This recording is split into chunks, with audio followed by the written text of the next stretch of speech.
9월 13일 주일 말씀 시작하겠습니다. 안녕하십니까? 한승아 목사입니다. 코로나로 인해서 함께 모여 예배를 드리지 못하니 우리 성도님들을 보지 못해서 많이 섭섭합니다. 그래도 이렇게 온라인이나 혹은 이런 말씀으로 함께 교제를 할 수 있어서 또 하나님의 은혜를 나눌 수 있게 되어서 그래도 참 감사하고 다행이라고 생각합니다. 오늘 우리가 비록 함께 모여 예배는 드리지 못하지만 하나님 앞에 신실한 예배자로 서 있을 줄 믿습니다. 오늘 우리가 함께 나눌 본문은 출애굽기 36장 1절부터 7절까지입니다. 반드시 이 본문을 집에서 읽으시기를 부탁드립니다. 교회 안에 성도들이 시험이 많이 드는 지점이요. 바로 헌금이나 어떤 교회에 그 힘든 일을 감당할 때일 수 있습니다. 물론 목사나 혹은 그 밖의 외부의 압력에 못 이겨 하는 헌금이나 헌신은 시험의 대상이 될 수 있습니다. 그러나 분명 성경은 헌금 생활과 헌신이 신앙생활의 주요 덕목임을 말하고 있습니다. 그럼 왜 성경이 말하는 신앙의 주요 덕목인 헌금 생활과 봉사가 시험거리가 되는지, 이 덕목을 좀 기쁘게 감당할 수 있는 비결은 어떤 것인지를 오늘 본문을 통해서 함께 살펴보려고 합니다. 지난주 언급한 것처럼요, 성막에 관한 이야기는 출애굽기 전체의 약 3분의 1을 차지하고 있습니다. 이는 하나님의 함께 하심이라는 이 메시지를 담고 있는 성막이 그만큼 중요한 이유도 있지만요. 또 다른 이유는 같은 내용이 반복되기 때문입니다. 같은 내용이 어떻게 반복되는가? 성막에 관한 이야기는 출애굽기 25장부터 등장합니다. 하나님께서는 직접 성막에 관한 설계도를 주실 뿐만 아니라요. 성막을 지을 재료들과 또 내부 인테리어를 할 재료와 품목 등을 일일이 다 말씀하십니다. 또한 성막을 지을 건축가들까지도 직접 지명하시죠. 이러한 하나님의 명령이 출애굽기 25장부터 31장까지 등장합니다. 그리고 하나님이 주신 이 성막에 대한 명령 그대로 실제 건축이 이루어지는 이야기가 바로 오늘 우리가 읽은 본문인 36장부터 39장까지의 내용입니다. 이스라엘은 하나님께서 명령하신 그대로 건축가를 임명하고 하나님이 주신 설계도 그대로 성막을 완성합니다. 그래서 출애굽기 25장부터 31장 그리고 36장부터 39장까지의 같은 내용이 반복되는 것입니다. 오늘 우리가 읽은 본문은 출애굽기 36장 1절부터 7절에는요. 이스라엘 백성들이 성막을 짓기 위한 예물을 가져오는 이야기가 담겨 있습니다. 성막을 지을 예물을 요구하신 분은 바로 하나님이십니다. 그 성막의 명령을 내리셨던 출애굽기 25장 2절을 보시면요. 하나님께서는 이스라엘에게 기쁜 마음으로 예물을 가져오라고 명령하십니다. 단지 기쁜 마음으로 예물을 가져오라고 명령만 하시는 것이 아니라요. 25장 3절부터 7절을 보시면 하나님께서는 가져와야 할 예물의 품목까지 말씀하시는데요. 그 예물의 품목들은 금, 은, 놋, 호마노 등 값이 꽤 나가는 진귀한 물품들입니다. 지금 이스라엘은요. 이제 출애굽한 지 얼마 되지 않은 상황입니다. 더군다나 그들은 광야에 있죠. 그래서 어떤 이들은 아니 노예 생활하다 이제 막 탈출한 사람들이 그것도 광야에 있는 사람들이 무슨 물질이 있다고 이처럼 값비싼 예물을 요구하신단 말인가? 하나님 너무하신 것 아닌가? 하는 볼멘 소리를 할 수 있을 것입니다.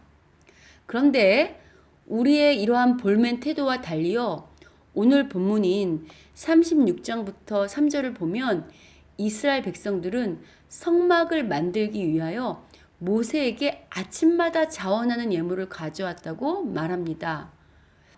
아니, 오늘날 교회가 건축을 한다고 하면 건축 헌금이 무서워서 교회를 옮기는 성도들과 달리요, 이스라엘 백성들은 연하여 많은 예물을 가져왔다고 말합니다. 연하여 많은 예물을 가져왔다고 이제 말하는데, 얼마나 많은 예물을 가져왔는지요. 오히려 성막을 짓는 그 건축가들이 백성들에게 이제 예물을 좀 그만 가져와 달라고 말해달라고 모세에게 요청할 정도였다고 오늘 본문은 말합니다. 모세가 이스라엘 백성에게 예물을 그만 가져오라고 명한 후에도요, 여전히 성막을 짓고 남을 만큼 재료가 많이 있었다고 오늘 본문 36장 7절이 말하고 있죠. 이뿐 아닙니다. 오늘 본문 6절을 보시면요, 이스라엘 백성들은 예물만 넘치게 바친 것이 아니라요, 성막을 만들 재료들을 만드는 일에도요, 넘치도록 헌신했음을 알 수 있습니다. 그럼 어떻게 헌금이나 헌신하면 불평이나 볼멘 소리를 하는 오늘의 성도들과 달리 오늘 본문의 이스라엘 백성은 이렇게까지 넘치는 헌신을 할 수 있었을까요? 답은 간단합니다. 그들은 감사를 알았기 때문입니다.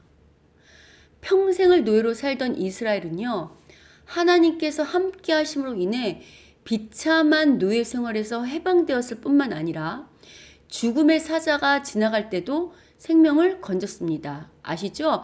애굽의 마지막 재앙에서 이스라엘만 살아남은 거. 어디 그뿐입니까?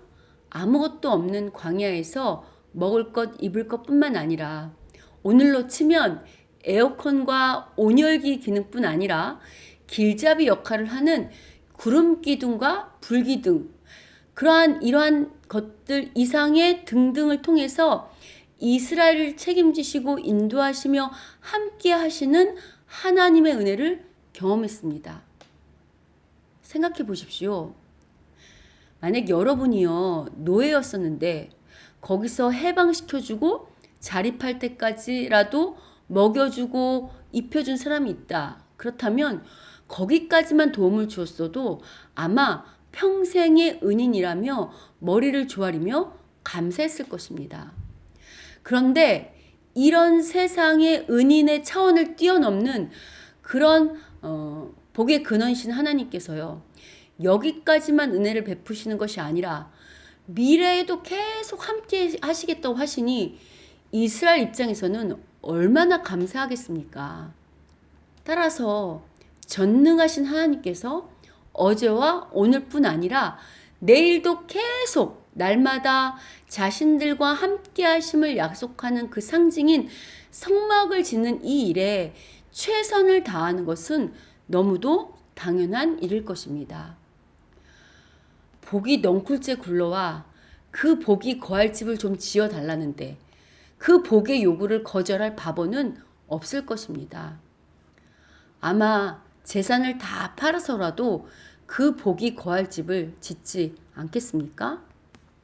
그뿐 아닙니다.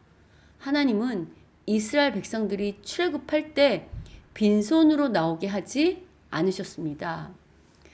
출애굽기 12장 35절 36절을 보시면요, 이스라엘은 하나님의 은혜로 애굽의 은금 패물뿐만 아니라요, 자신들이 원하는 대로 애굽 사람의 물품을 가지고 애굽에서 나왔습니다. 따라서 지금 광야의 이스라엘들이 가지고 있는 패물과 그 어떤 물품들을, 그리고 자산들은요, 바로 하나님께서 주신 것입니다. 그러면 하나님은 당신이 주신 것이니 당신 맘대로 도로 내놓으라고 하시는 것인가? 라는 질문을 할 수 있겠죠. 그렇지 않습니다. 앞서 언급한 성막을 짓는 그 예물을 요구하셨던 출애굽기 25장 2절을 보시면요, 거기에 예물을 가져오되 기쁜 마음으로 가져오는 것을 받을 것이다 라고 말씀하시거든요. 여기서 기쁨으로 번역된 히브리어 나다브는요, 기꺼이 자원하다의 뜻이 담겨 있습니다. 즉 하나님께서 주신 물질이니 도로 내놓으라는 차원이 아니라요.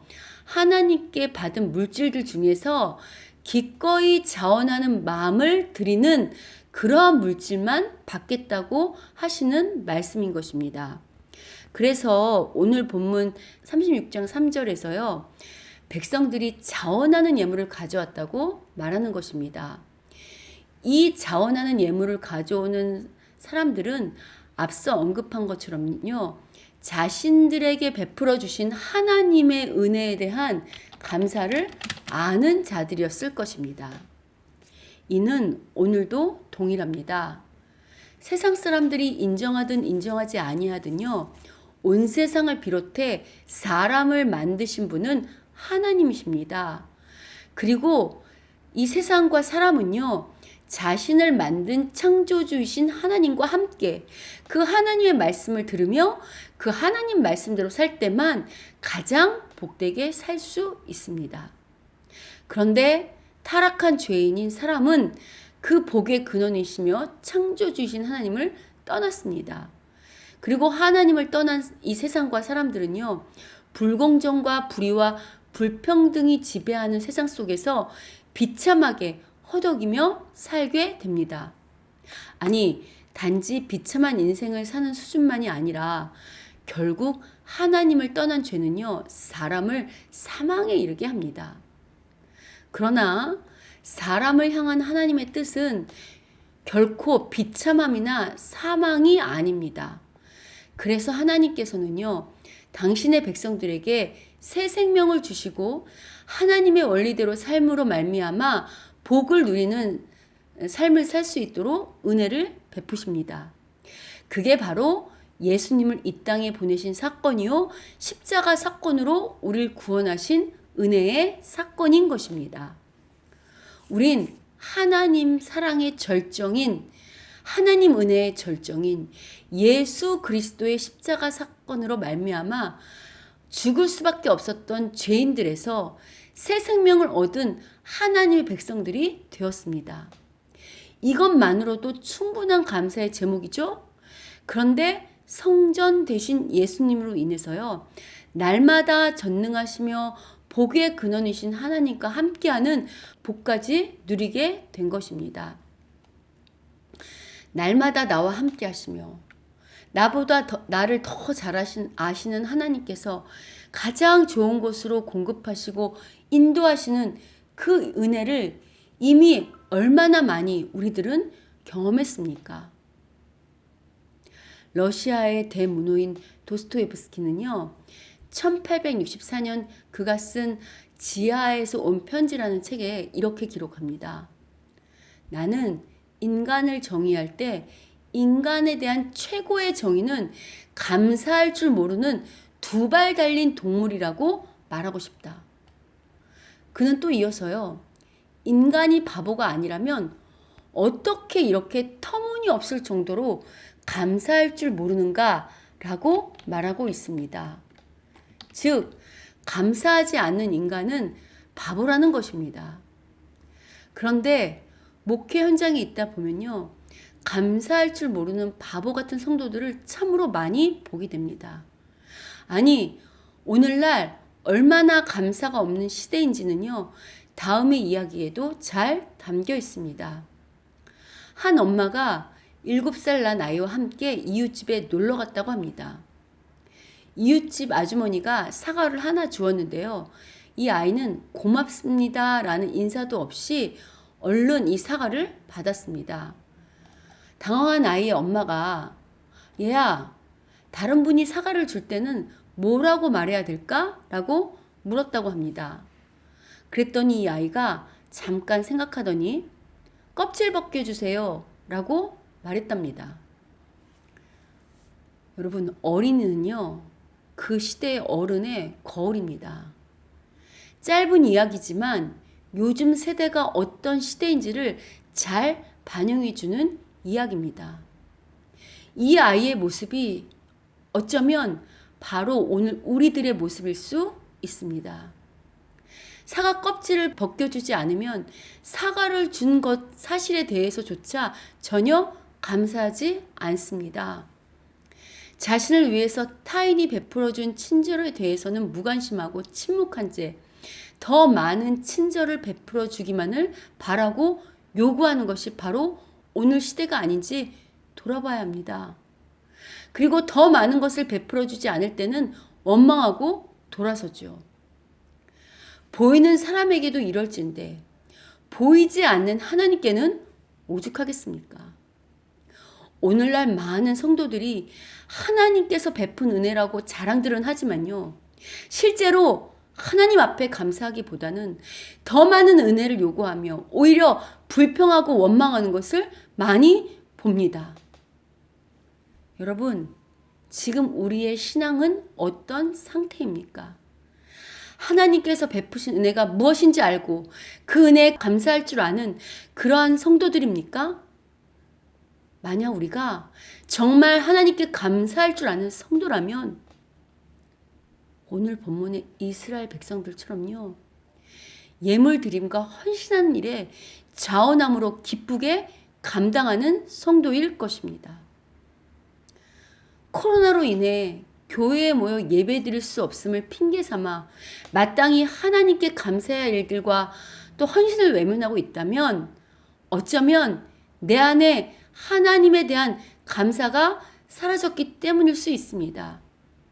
아니, 하나님의 은혜를 외면하고 있을 수 있습니다.